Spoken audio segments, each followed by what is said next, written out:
Thank you, Your Honor. At this time, the defense calls Aaron Dean. Mr. Dean, come up.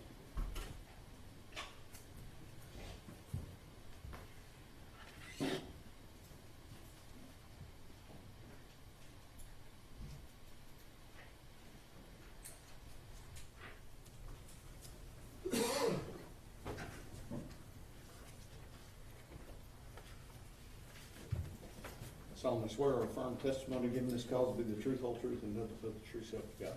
I do. Have a seat. Mr. Brissett. Thank you, Your Honor. Sir, can you state your name for the record? Aaron York Dean. Aaron, you and I had a conversation. You and I and Jim had a conversation about you testifying at your trial, correct? Yes, we did.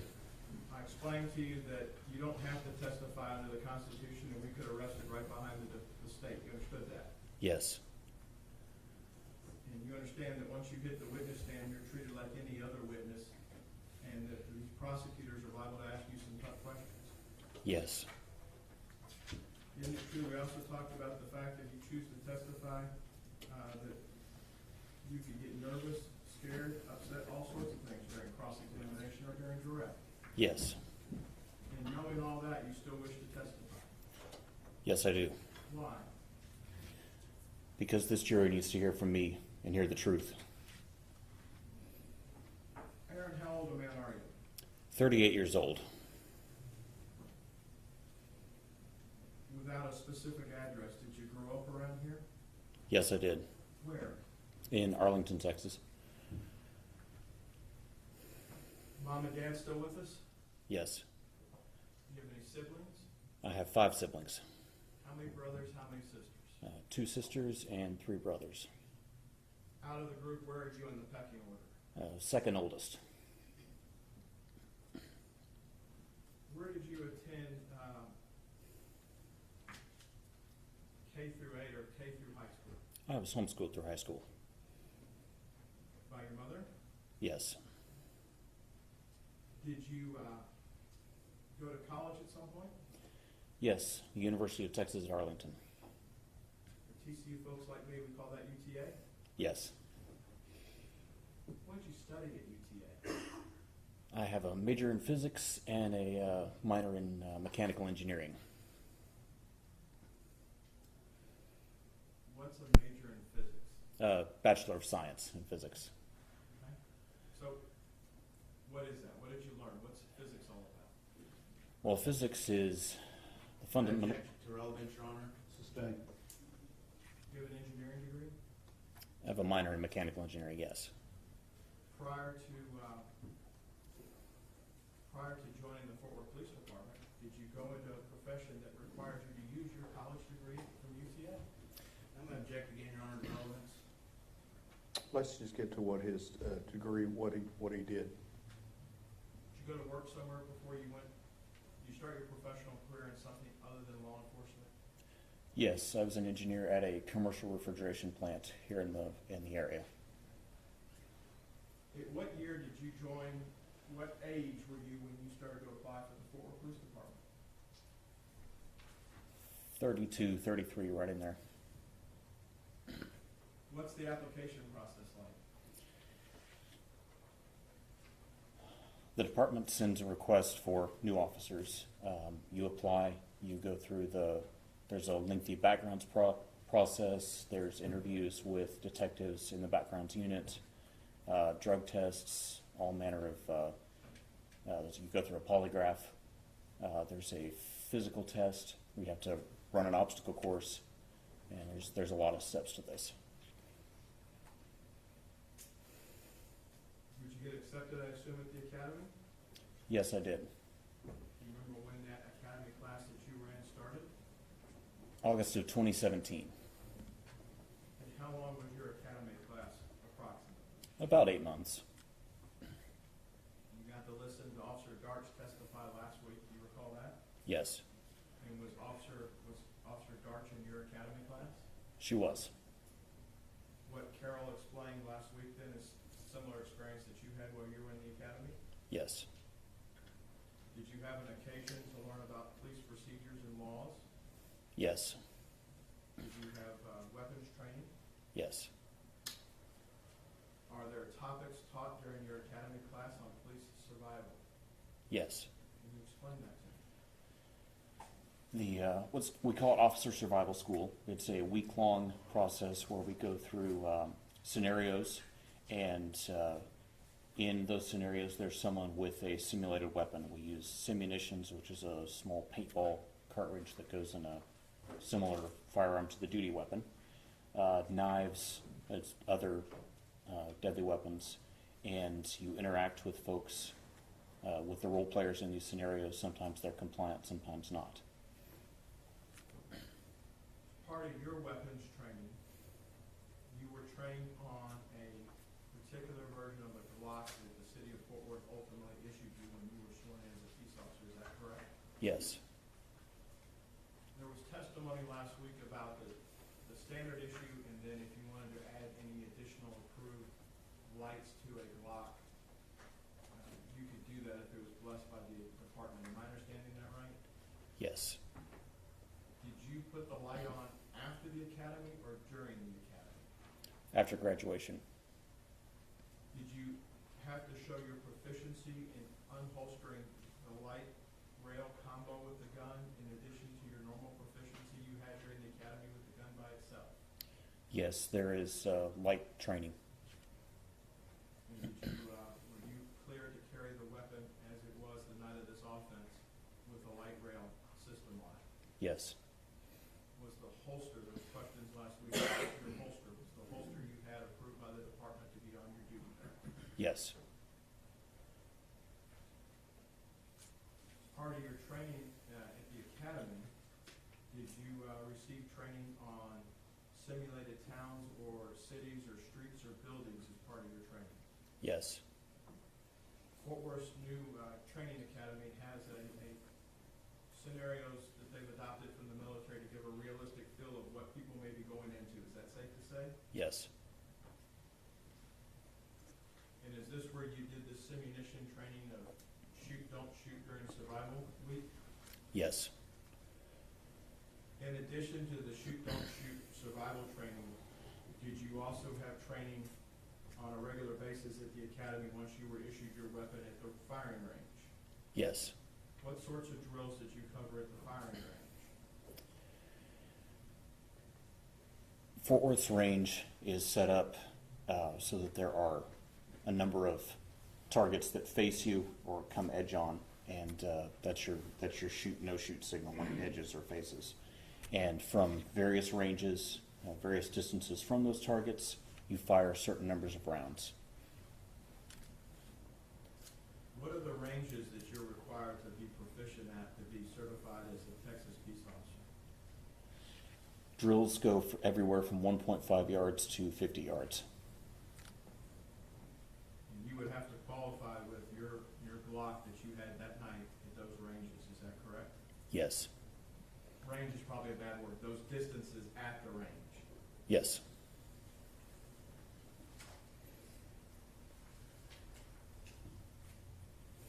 During your time at the academy, did you and Officer Darks, did you get to practice some of these drills together when you're in the survival classes or in the other parts of the training where you're acting as a team? Yes, we were on some scenarios together. At some point, did you take the final test, both at the state level and for the department, and were you cleared to leave the academy? Yes. After graduation, you go immediately, if I understand, right back into an in-service class for a couple weeks? Yes, that's correct. And what is that class all about? The state of Texas requires a continuing education program for peace officers, and it consists of, when you're excuse me, when you're at that level, it consists of about 40 hours of training. After that in-service, are you immediately cut to the streets by yourself? No, there's a field training program. What's that all about? For about 5 months, you ride alongside other officers, multiple other officers, and work calls with them, and they grade your performance and critique what you've done and give you tips on how to do things better. Are you working days, nights? nights or a combination thereof? Combination of all of them. Where did you do your field training at with respect to the divisions in the city? East Division and Central Division. During your time with a field training officer, did you have an opportunity to respond to different priority levels of calls within the city of Fort Worth? Yes. Is it safe to assume that as part of your training at the academy, you learned how to use the mobile data computer that's in the car? Yes. Is there an acronym for that? Yes. What is it? MDC. And were you given training on the radio system at the city of Fort Worth for the police department? Yes. The night of October the 12th, you had how many radios available to you? 2. Where were they located? One was in my vehicle, the other was on my duty belt. And the car or vehicle, were you in a car or a SUV? What were you in that night? It was a Charger. Is that a car? It's a car.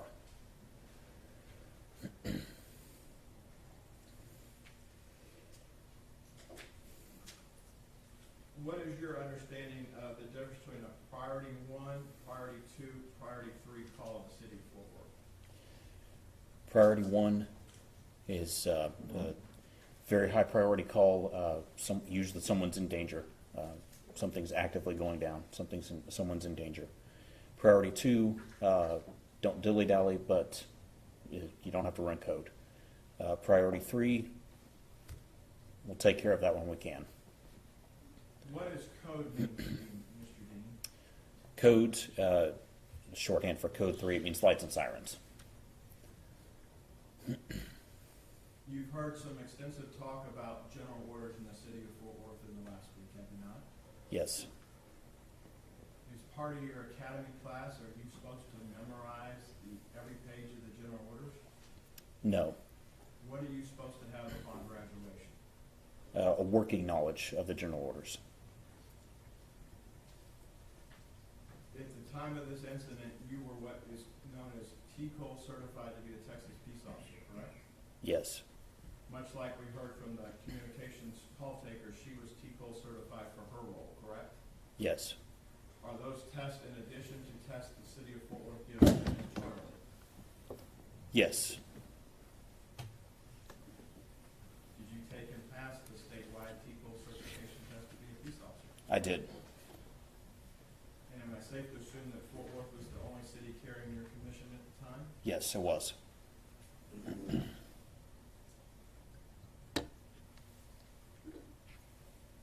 As part of your understanding and working knowledge of the general orders and the communication system in Fort Worth, at the time you went through the academy, signals were still prevalent for how they dispatch stuff, correct? Yeah. Yes. There are different numbers assigned to different types of calls. Is that a safe assumption? Yes. You have heard the term Signal 56 in this trial, have you not? Yes. What is a Signal 56 to a Fort Worth police officer back in October of 2019? A signal 56 is an open structure call. And what at the time was your understanding for how that call needed to be processed or handled? Priority 1, 2, or 3? It's a priority 2 call. We've heard testimony that the city's divided into divisions and into beats. Is that correct? Yes. Do you recall back on the night of October 11th going into the 12th what your beat was?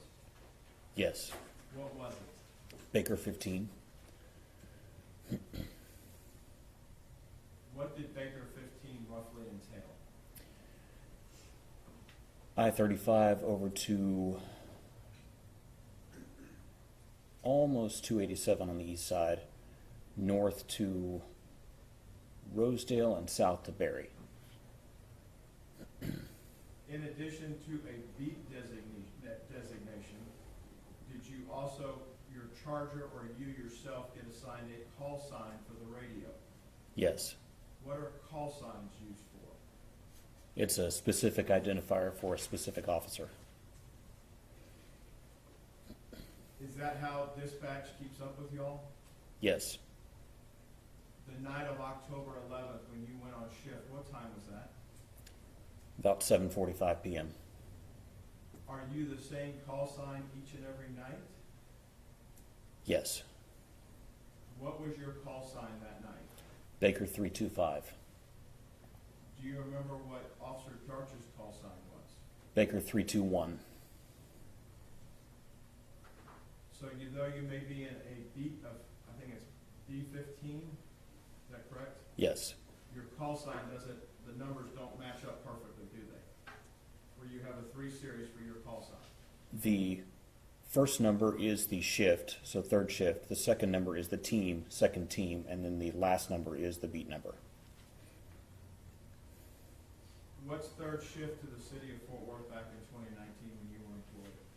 It's roughly 8 to 6. 8 p.m. to 6 a.m. When you got to work on Friday night, October the 11th, what was the weather like, if you recall? It was cold. Had a front come through? Yes.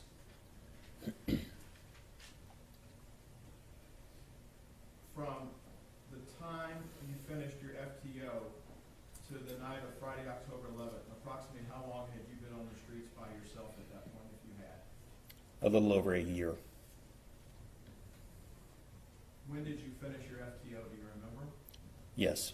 When was that? September 1st, 2018.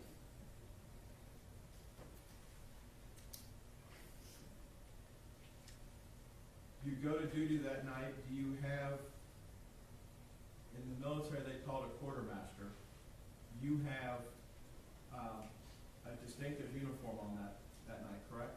Yes. How's it work for the city of Fort Worth? Do you have to buy your uniforms? Are you given your uniforms? You're given 2 pairs of shirt and pants. There is an approved list then and an approved list of vendors. So an approved list of items and an approved list of vendors, and then you have to go purchase after that. Coach Whittier? Yes, sir.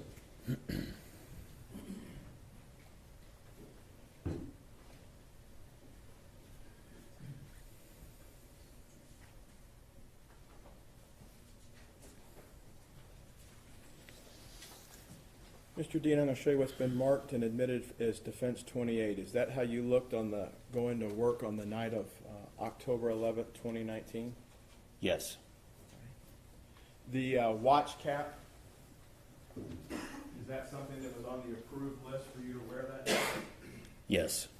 And what does the watch cap have on the front of it? In silver lettering, it has the letters FWPD. Is that an acronym for something? Yes. What's that an acronym of? Fort Worth Police Department.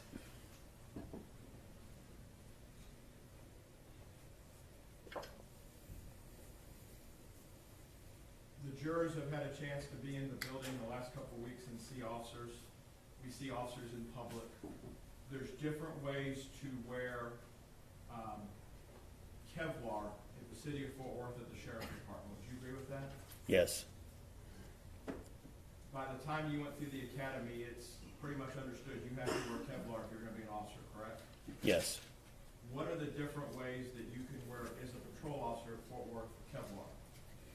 There's a vest that straps on under your uniform shirt, and there's one that goes on over the uniform shirt. On the night of October 11th, which configuration did you have? I had the inner vest, the one that goes inside the uniform shirt. So as Officer Darch testified last week in her Class A uniform, that's a similar type top that you had on that's in that exhibit, is that correct? Yes, it is. And you had your badge that was your number, your badge number affixed to your front of your pocket on the left-hand side, is that correct? Yes. Is there a place where that goes through? Is it stitched into the shirt where you pin it on the same place each time? Yes. If you look at the exhibit in front of you, it also appears to have a nameplate on your right-hand side, is that correct? Yes. And is that made out of a reflective metallic material as well? Yes. Anything wrong with how that's depicted? That's how you were that night, correct? It is.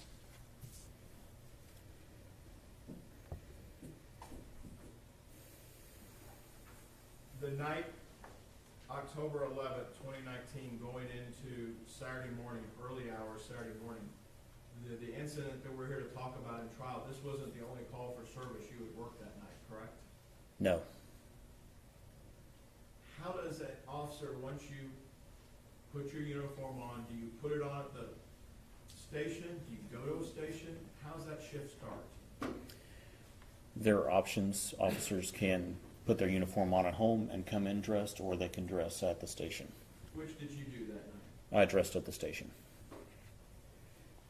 And just roughly, where was your station that night? Where did you go from? It's at Hemp Hill and Magnolia. Across from Paris Coffee Shop? Yes. Do you, is there a roll call still? Is that, we see it on TV, is there still roll calls at departments? Yes. You take a roll call briefing and then what happens? Then you go out and find a car, and then start your shift. Go take calls. Do you have to log into the computer? Yes. And is based on your login that's unique to you, they know where your call sign is for the night? Yes.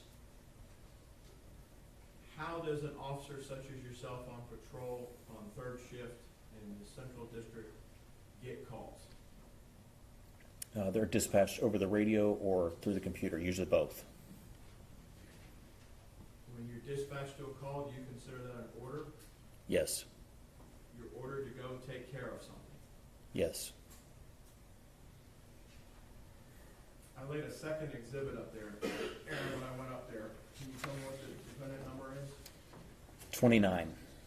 Defendant's 29, that's some shorthand, is it not? Yes, it is. Is defendant's 29 the information that you received to dispatch you to a certain location? Yes. What was the address of that dispatch? 1203 East Allen Avenue.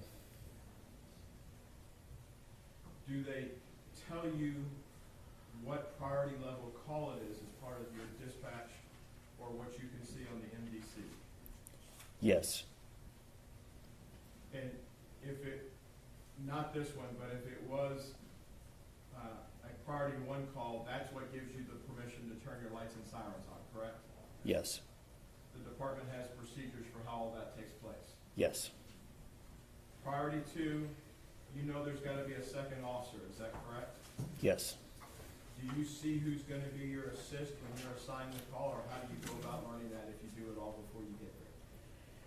There's a couple ways. One will be the dispatcher will call it out over the radio. If they don't assign someone immediately, sometimes another officer says, calls up and says, so-and-so, I'll go with them.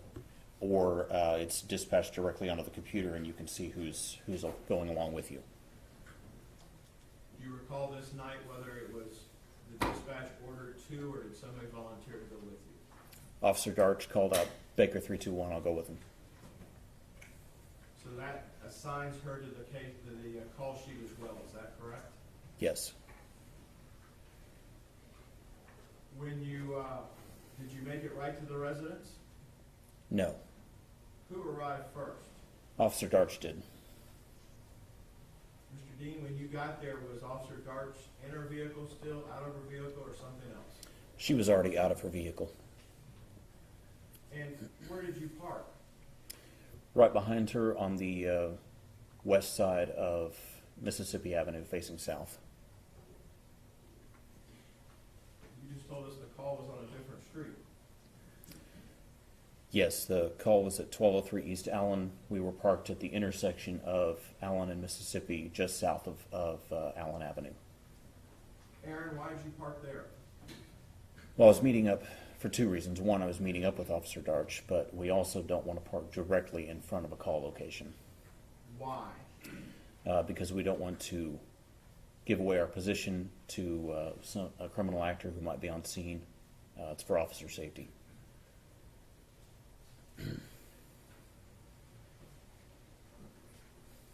Is there a term or a phrase in Fort Worth, your beat, your sheet? Yes. That doesn't equate to your beat, your lead though, does it? Usually it does. Darch was already out looking for the address, correct? She was. Y'all have worked together before. We have. Any issue with that? Not at all. Besides, you got the wrong house. Right. Did y'all come back to the car, either yours or hers, and figure out what the address should be? Yes. From where you're at Mississippi with your cars, because you're parked right next to each other, Yes. so you're behind Darch. Yes. Where do you and Carol walk next? We walked across the street from the southwest corner of Allen, Mississippi to the northwest corner of that intersection. Do you walk on the sidewalks, or how do you go back? What's your training tell you for how you move up to a location? It depends on the situation. In this case, we walked across the sidewalk until we got to about the property line of 1203, and then we cut across the grass. Why do you cut across the grass instead of making a turn and going up a driveway or a sidewalk if a house has it? So that a possible criminal actor inside the house isn't seeing us walk straight up to him, up the front door, up the front porch. When you're walking up to this location that night, are you using your training and experience to get there? Yes. Are you using your sensory perception? Yes. What are you seeing, what are you hearing as you walk up? The street was dark. The residents at 1203 East Allen had, I could see the front door open and light spilling out of that front door. So there were lights on inside. I remember it being quiet. I really don't remember hearing much of anything. As that house on East Allen sits, the front door faces south, correct? Yes, it does. You told us earlier that it's cool and the wind's coming from the north, cold front to come through. Yes. Could you hear anything from across the street at all with the wind the way it was blowing? Not likely. You've had a chance to look at the photos that have been admitted, and there is a empty field. If you're facing this address, there's an empty field to the right. Yes. You've looked at the street light there in the crime scene photos, and it appears out with some wire wound up high on it. Yes. Was that light operational that night when you were out there? No, it was dark when we got there.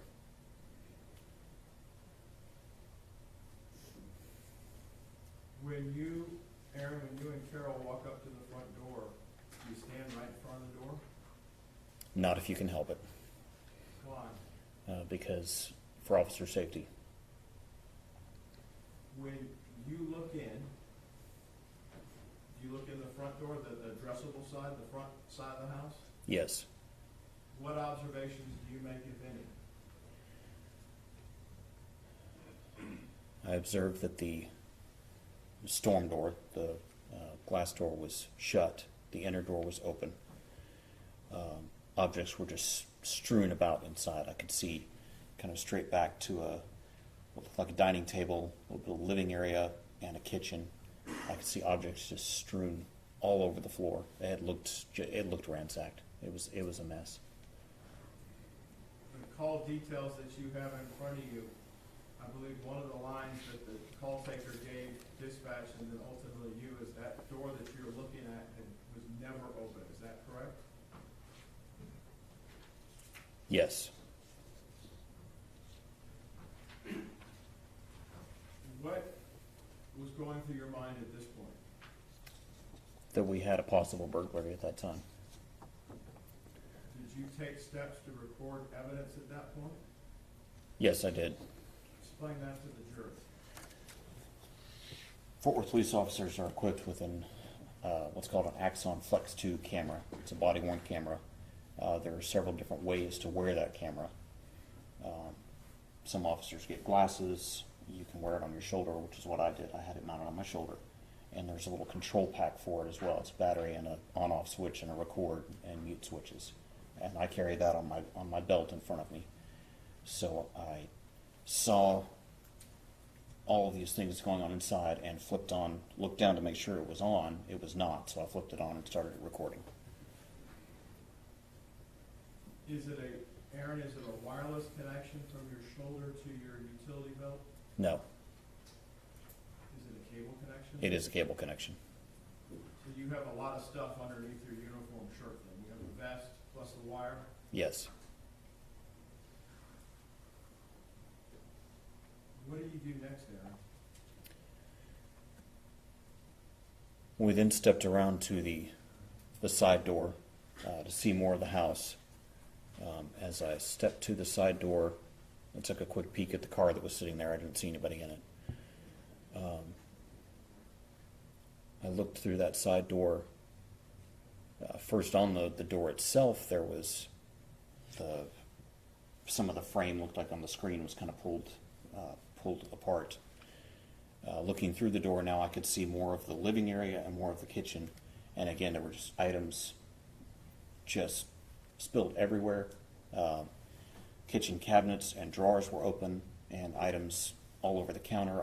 It looked like items had been pulled out. It looked like someone had gone through the cabinets and the drawers looking for valuables to steal.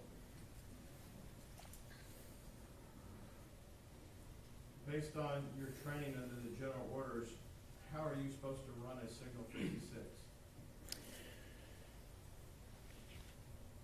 Well, you're supposed to examine the whole structure for signs of forced entry. So you're gonna walk around the structure and look for signs of forced entry. Tell me about this screen you just mentioned. What do you mean by that it looked like it wasn't intact? I don't recall noticing much about the screen itself. It's just the frame. It looked like over something around the edge of the frame was just kind of pulled back. At the base of the door, did you make any other observations? Yes, I observed a screwdriver laying there and some lawn equipment. Why would a screwdriver catch your attention on an open structure call? It could be an implement of burglary, something to pry a door or a screen off with. What did you and Carol do next, sir? We continued on around the house because the procedure says we have to inspect the structure. So we continued on towards the back of the house, towards the backyard.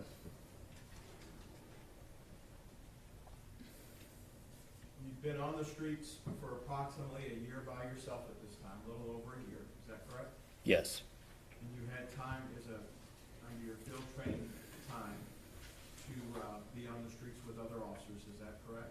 yes, Prior to the night of October 11th, had you had an occasion to look at what your camera had recorded in the past with you? yes, And you know that your camera that you had on that night was capable of recording audio and video, correct? yes,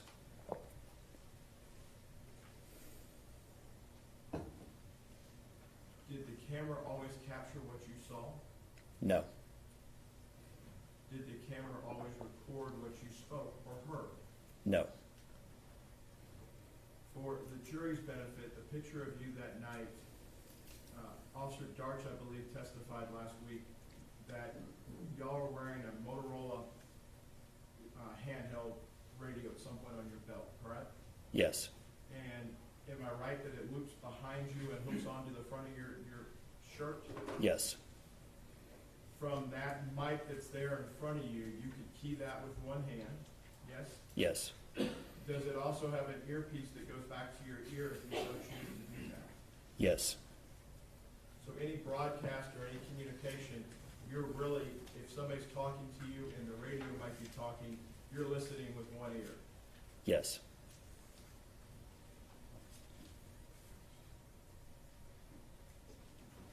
As you're past the second door at this point, are you and Darch whispering to each other?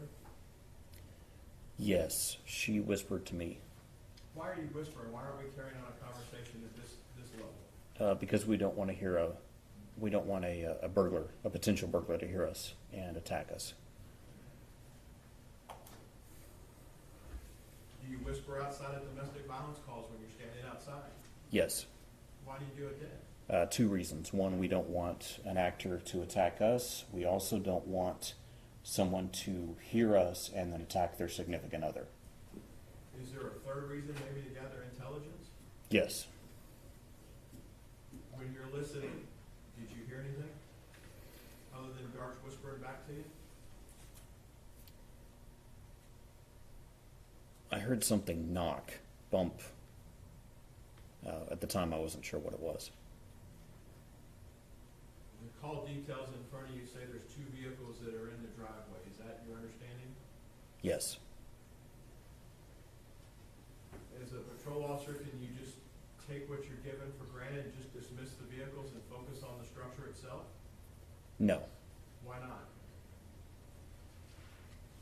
Well, we just don't know what's going on there. And, a caller, it's just basic human perception, right? Sometimes we don't always see everything that's going on. Sometimes we make mistakes, but a caller doesn't necessarily know everything that's going on. And they call us out there to go take care of something. And so we need all that information that we can get about what's going on scene in order to make both safe decisions and to make the legal decision, make the proper legal decision. So how do you have to address those two vehicles in the driveway? We have to clear them. We have to look inside to see if someone's there. You don't, when you say clear, you don't open them, do you? No. How do you look inside? Just shine a flashlight inside and see if there's someone in there. Did you do that in this case? Yes. Did you and Carol, did you stay together, or what happens at that point? Where are you? Take me through from where you just left the screwdriver in that area. Did you have to step across anything? Stepped across a weed eater, yes. You've got to clear these two vehicles. That's the discussion you all have. Yes. How do you, as a team, go about doing that? One of us goes down one side, the other one goes down the other side. Who went left, who went right? Officer Darch went left and I went right. What's ahead of you when you get down to the second vehicle? The detached garage at 1203 East Allen. And can you tell the members of the jury, because Darch doesn't have her camera on that night, correct? Yes, correct. That's correct. Where was Darch as you guys are clearing the vehicle? Off to my left. Could you see her? Yes.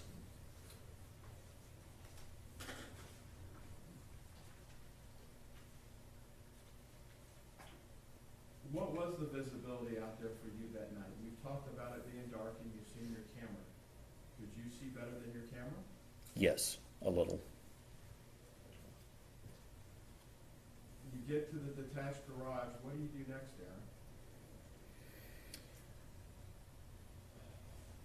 I took a quick look at the garage door. It didn't seem to be, none of that seemed to be broken into. Then I looked towards the left, towards the gate. Describe the gate for the members of the jury. It was a standard privacy fence gate, say 6-ish feet high, hinged on the left with standard off-the-shelf Home Depot hinges and a latch. Again, it just looked like a run-of-the-mill everyday gate. You're at the gate on the latch side then? Yes, Officer Darch is on the hinge side, yes, and you have a motor vehicle right there, correct? correct. We heard last week from Officer Valderas, we don't know exactly how wide the gate is, do we? No, Was it tight quarters right there? yes, Part of your training in tactics that are taught by the city of Fort Worth is when you're going into an opening with two officers, two or more, is there a crossover technique that's taught at the academy? yes. Can you explain that to the members of the jury? The person standing on the left side of the opening goes to the right on the inside, and the person standing to the right of the opening goes to the left on the inside. Did because of your position at the gate, you're going left, Darch is going right. Yes.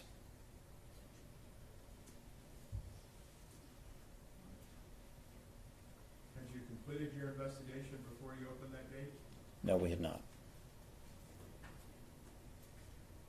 When you open the gate, take the members of the jury forward from there.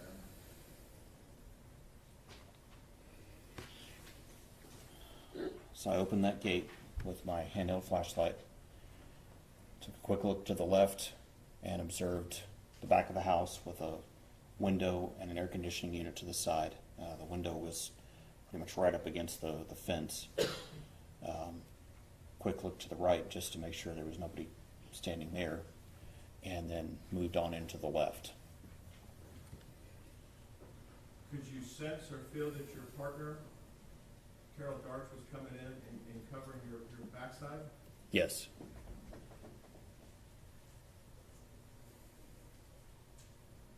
Part of your training, what you're responsible for the left-hand side when you go in. What observations are you making at that point? As I said, there's a window and the air conditioning to the right and the fence immediately to the left. Was looking at the window to see if it appeared, signs of forced entry. The screen appeared intact, but I leaned down to look for jimmy marks or something like that. And at that point, I also peered inside the window just to see if objects were broken or messed up in there, or if there was someone in there. You have your gun drawn when you go through the gate? No, I did not. You know if Officer Darch did? I believe she did, yes. Is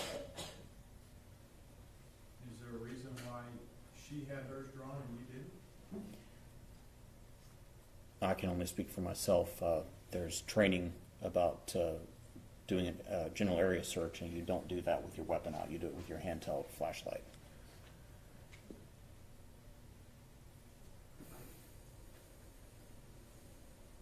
Aaron, when you looked into the window, did anything catch your eye? Yes. Can you explain that to the jury? As I looked through that window,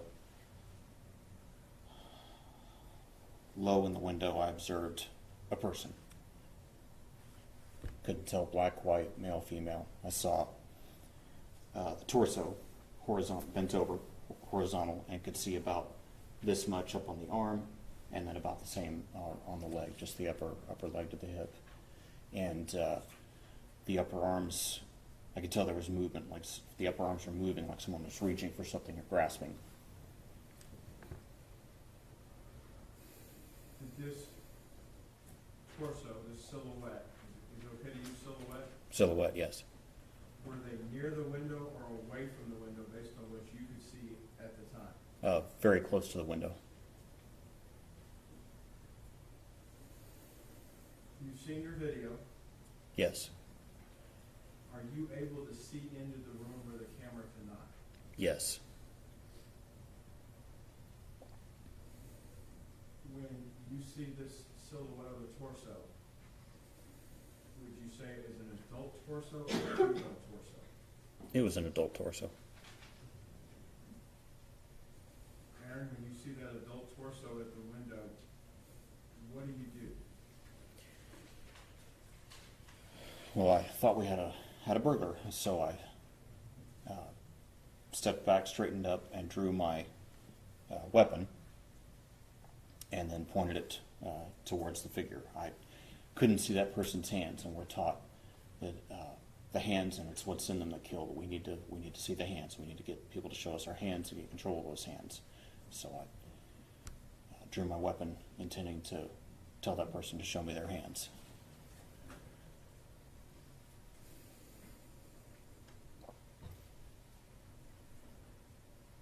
In your training at the academy and your training at the Fort Worth range, you've gone through a lot of drills to develop what they would call muscle memory. Is that safe to say for officer survival? Yes. Is that part of the training curriculum? Yes. Why is muscle memory and repetitive action, especially when you're dealing with a level 3 holster, so important to an officer's survival? Because of the holster safety features that have to be deactivated, and also because police work by its nature is reactive. In other words, we're always responding to something, and we're taught that action always beats reaction, so we often end up behind whatever someone else is doing.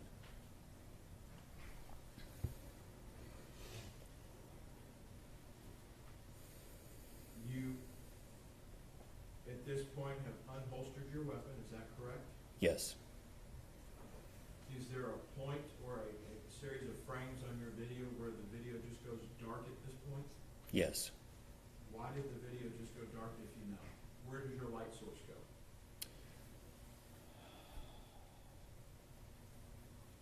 I think my thumb came off of my switch on my handheld light because I had it in the momentary position, and that was before I got my weapon light on.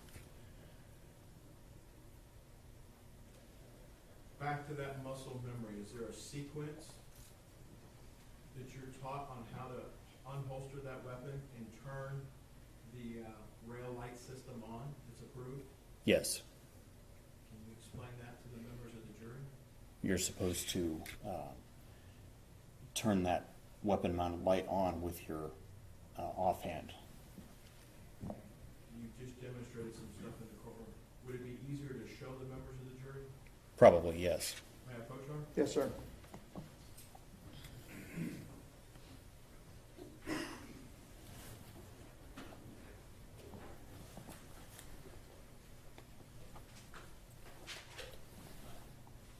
Do you need me to stand? No, not yet. Aaron, I've just handed you a flashlight. It's a stream light, is that correct? Yes. And is that your stream light? Yes, it is. And is that a rechargeable light that officers are allowed to carry? Yes. Now, does that stream light have several different buttons on it? Yes. It has two, does it not? It has one. Okay, yours is only on in the back? Yes. That button has a couple of different functions in, is that correct? Yes, it does. What do you mean by momentary on? And if you would, if you're gonna just energize it, point it toward the judge's smartboard. What do you mean by momentary on? Momentary means you slightly depress it and it only comes on for a moment. If you let the pressure off, it comes off. It turns off. And is there a way to click it and turn it all the way on? Yes. Okay. When you were going around, if the jury looks at the exhibit again, the video, when you shine your light on and off, that's you toggling the back of that light with your left hand? Yes. You mentioned an offhand. Is there a primary hand for your firearm at the academy? Yes. Are you right-handed or left-handed? I'm right-handed. So that would be your firearm hand, your right hand, correct? Yes. So your offhand would be the one that your stream light that you just showed the jury against the judge's smartboard? Yes. And how are you taught to turn on the light system? If we were on my rubber gun here, how are you taught to turn on the light system here? To use this hand to do it. So if I have this, and if I have your flashlight in my left hand, how am I supposed to, what are you supposed to do? If the flashlight's not in my hand, is there a switch on your rail light? Yes. Is it like a flapper switch that comes down? Yes. Is it on both sides? Yes, it is.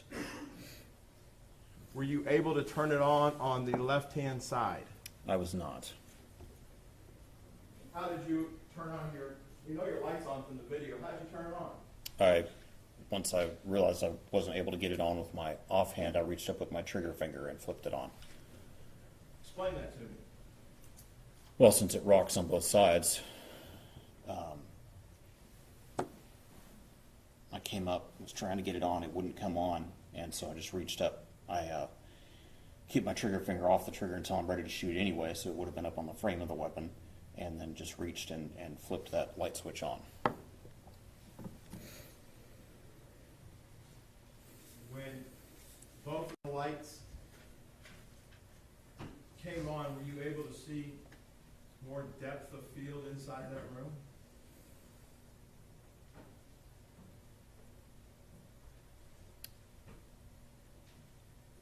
Depth of field meaning into the room? No, I really only saw up close. I really didn't see much back in the room. Did the silhouette to you, Aaron, in your eyes take up most of the window? Yes. I think you told the jury you've taken a step back. You've unholstered your weapon. What are you doing at this point? Well, as I said, I needed to see that person's hands, because the hands carry weapons. The hands are the threat to us. So I looked back after I got my light on, saw the silhouette again, and I was shouting at this time, shouting commands. Put up your hands. Show me your hands. Show me your hands. And as I started to get that second phrase out, show me your hands, I saw the silhouette. I was looking right down the barrel of a gun. And when I saw the barrel of that gun pointed at me, and I fired a single shot from my duty weapon,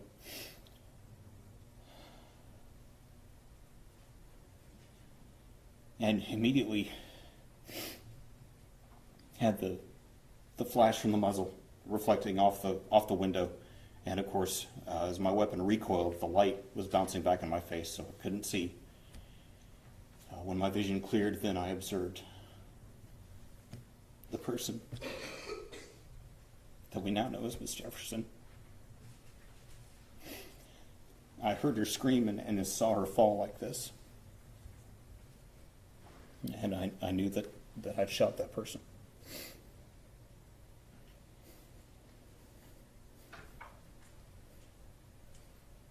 Aaron, when you first picked up this firearm pointed at you, how close to the window were you? Picked up, you mean saw? Yes, sir. Visually picked up. Very close. Not any more than arm's length. This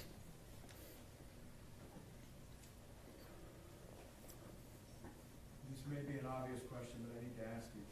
You see the weapon. Is it in the silhouette's hand? What do you see? I just saw the silhouette of the person and the gun. I don't recall seeing hands, but I did see that weapon pointed at me. You're not saying the gun's on the floor. No, the gun was pointed directly at me. And about how high up on the silhouette was the gun in your mind when you're looking at this?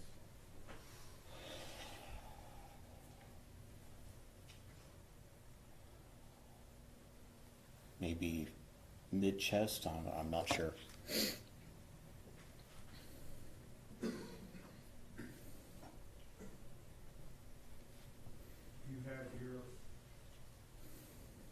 city-issued firearm out at this point. Is that true? Yes. You're giving or in the process of giving commands.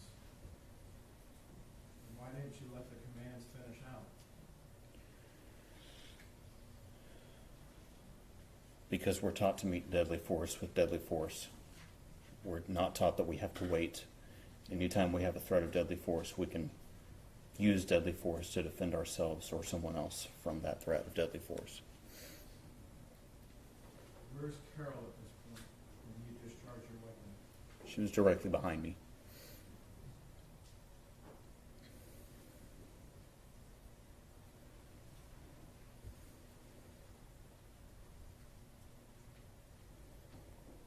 What happened next in your mind, Aaron? I heard Officer Darch call out, "Shots fired," just like you're supposed to. And I started to call out as well. Baker 325, shots fired, shots fired. Started supervisor and in MedStar code. I wanted medical attention there immediately. I turned to run around to start giving medical aid and get inside this house. And I thought, wait a second, I still don't know. All I've seen is a person. I don't know anything else about what's going on in that room. So I ran back up to the window to see if I could see anything else. I observed the person, obviously we now know it's Miss Jefferson, laying face down on the floor. And I really couldn't see anything else in the room. And Officer Dart said, we got to get in there, we got to get in there. And I said, yeah. And I tried to even jerk at the window just to get right inside. But it wouldn't come up. So we started running around the house, through the gate and around. Aaron, when you get back to the front door that's never open, is that the door you go in? Yes. At this point, at the academy, when you're at the range, are you wearing ear protection? Yes. Discharge of the weapon is allowed at that, would you agree? Yes. When you're under a lot of stress, there's what's called auditory exclusion as well, Yes. and you're trained on that at the academy, correct? We are. That's hard to simulate at the academy, would you agree? It is. And did you make any observations about yourself at that point? Can you hear what's going on around you? I could hear people on the radio in my ear, but I don't remember hearing anything else. You and Aaron, you and Carol have to still clear that house because you don't know what you have, correct? Yes. Is your investigation complete at that point? No, it's not. What do you do next, Aaron? Well, at the gate, I asked her if she had one of the TAC med bags. She said she didn't, so I started making plans to find objects in the room to start rendering emergency aid until MedStar got there. And at that point, the radio's just blowing up, and they're asking me questions, and people are saying they're coming, and I'm trying to respond, and we get to the door, and dispatch asked me some other question, and I started to try to respond, and I was like, forget it, we got to go. We got to get inside this house and see what else is going on there, and render aid to this person. So we get inside and I let the radio go, and we start shouting commands and fast clearing, which is just looking just as fast as we can, but safely moving through and observing into each of the rooms and the halls and everything, just to see if there's somebody there.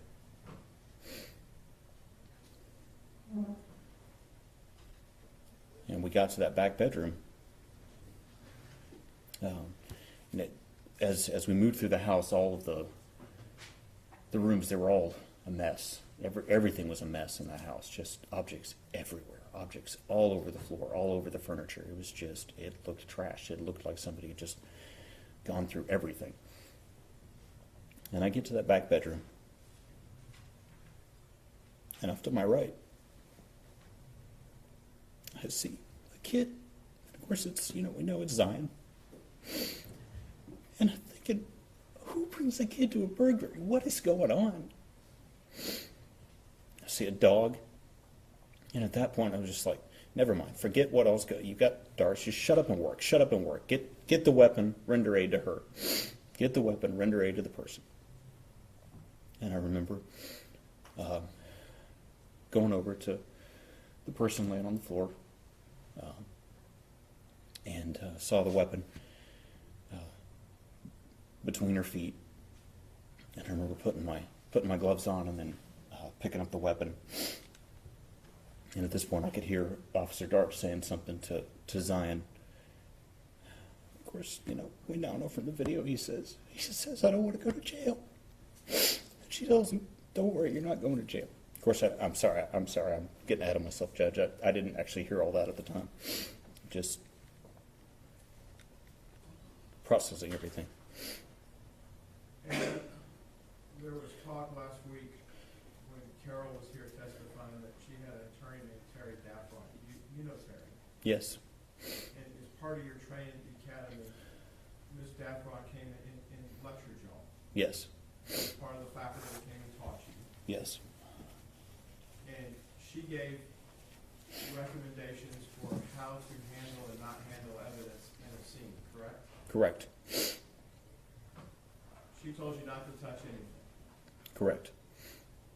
Your instructors are the final word, though, on your training, correct? They are. In your survival week training, did you get yelled at for not removing the weapon from a suspect that was down? I did. That have a lasting impression on you of what you're supposed to do for officer safety? Yes, it did. What are you trained to do to get weapons away from anyone? Just to move that weapon away from the person, from any person, Prior to doing anything else? prior to doing anything else.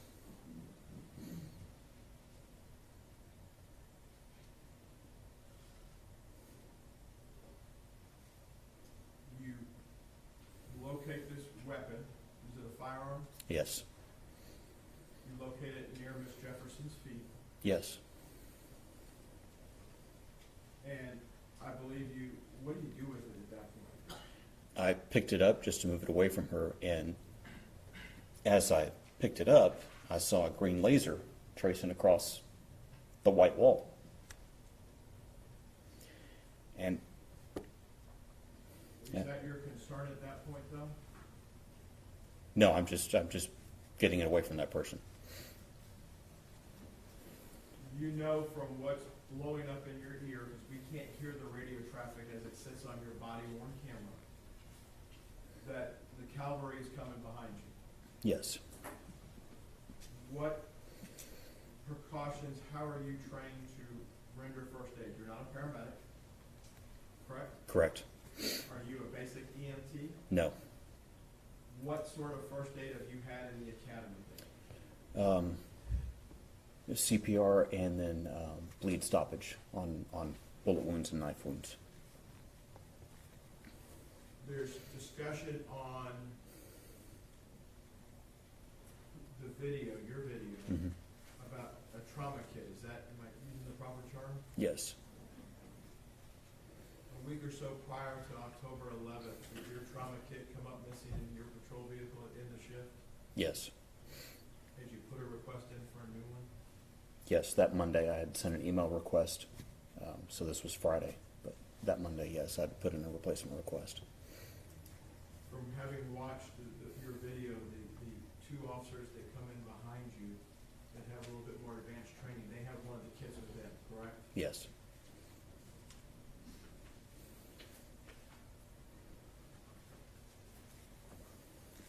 How is time in your perception at this point? Things are unfolding very, very rapidly.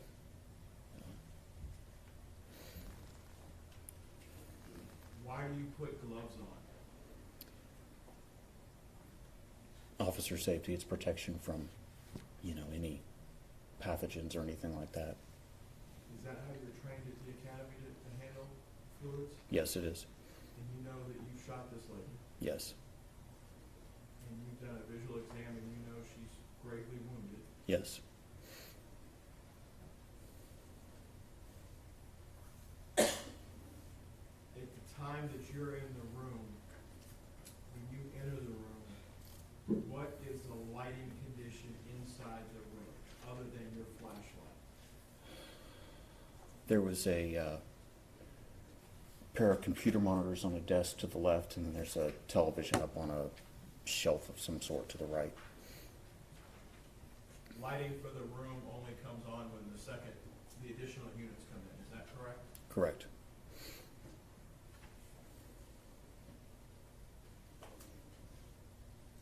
Is part of your training at the academy, officers that are involved inside the critical incident themselves are usually moved away by the additional units, is that safe to say? Yes.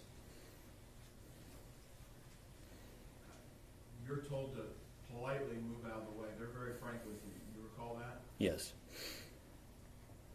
And they get on to tending to Miss Jefferson. Yes. At that that point, you're the one with knowledge of the weapon found at Ms. Jefferson's feet, correct? Yes. Had you rendered that weapon safe yet? No, not yet. What does it mean to render a weapon safe? To remove any ammunition from that weapon. So on a semi-automatic pistol such as that, you're going to remove the magazine and remove any live rounds in the chamber. You were proficient on October 11th into the 12th on how a semi-automatic handgun worked, correct? Yes. Were you able to make any observations as to the cartridge setup on that gun that was at Ms. Jefferson's feet?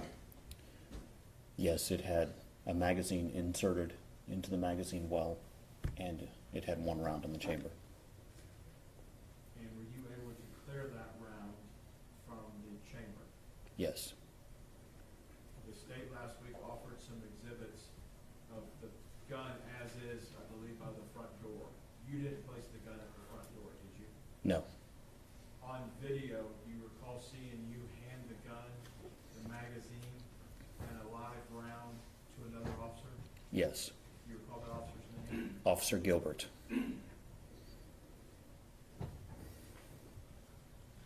When you're in the hallway outside the room where Ms. Jefferson and Mr. Carr were,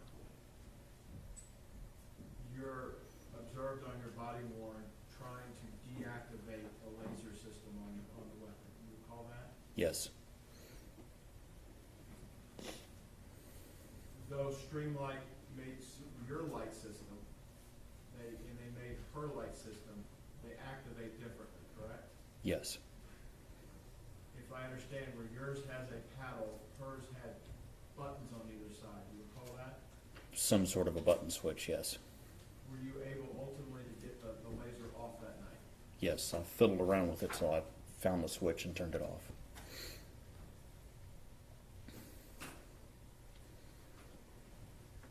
Are you had a sergeant that night for your beat in Central, correct? Yes. That Sergeant Horner? Yes. Any doubt that who's in charge at that scene once she gets there? No. She takes you and buddies you up with somebody. What's that all about? That's for two reasons. One, it's preservation of evidence. You sit in a car and you don't talk to anybody. You're put with another officer for your mental care.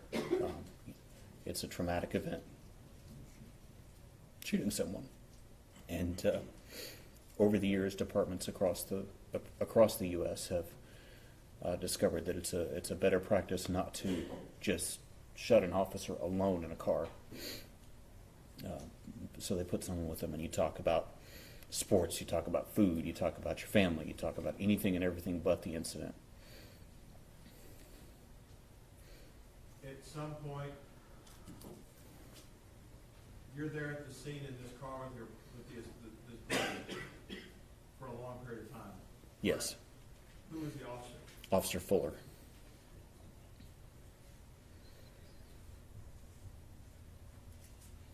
Chief Krause came out, talked to you, asked you how you're doing. Yes.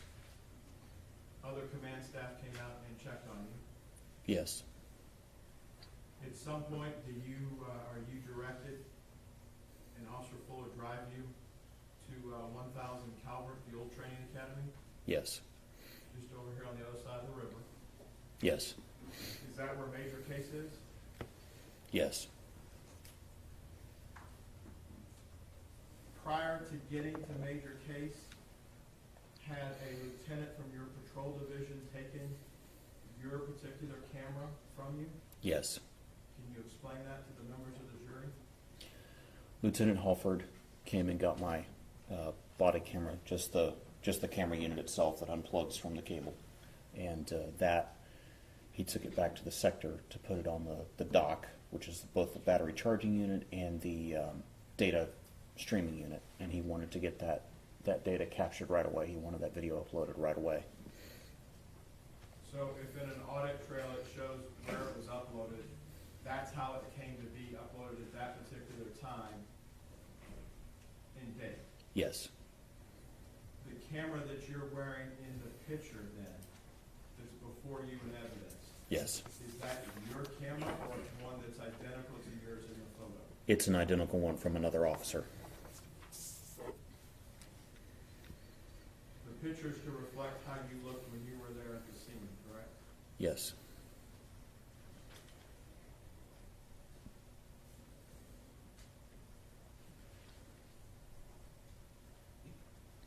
When, is it Detective Roloff, did he take your weapon that's now in evidence from you that night? Or was he present? I don't recall if it was Detective Roloff or if it was Officer Dumick, the crime scene officer. I don't recall now. Were you issued another weapon that night? Yes.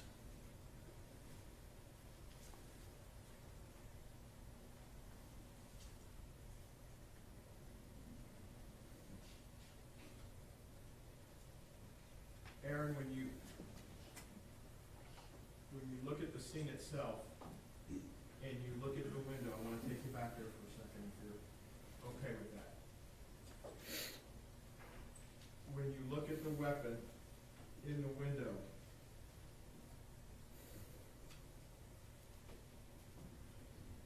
the silhouette, could you tell if it were, and you may have already answered this, a male or a female, or you didn't know? I didn't know.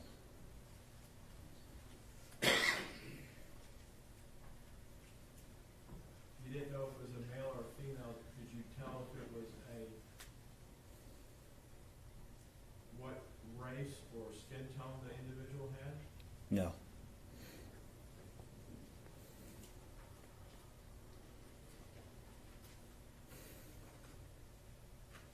In your vision, from what you recall that night, how close was this firearm to you on the inside of the glass? Very close to the window. 6 feet, 2 feet, a foot? A foot or less.